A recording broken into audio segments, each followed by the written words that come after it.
Yesterday Ravindra बाबू आप था वहां में, कल मीटिंग था ईसी का, काउंसिल का।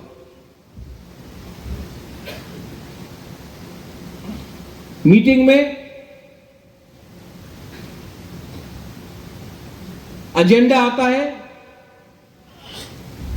जॉब्स का, नौकरी का, वन टाइम रिलैक्समेंट के करते, वन टाइम करते करते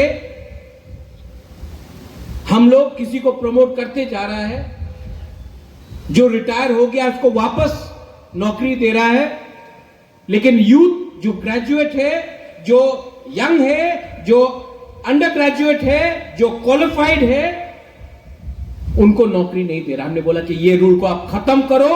अब अगर आपको नौकरी देना है, अगर क्वालिटी चाहिए आपको, तो जिसका टाइम गया उसको आप वापस रिहायर कर रहे हो।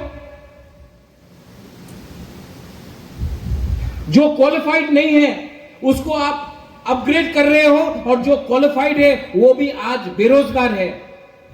Our job is to give jobs.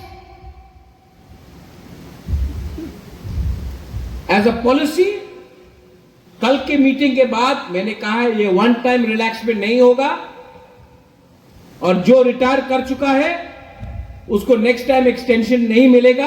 अब यंग लोगों को, हम लोगों को नौकरी देना पड़ेगा।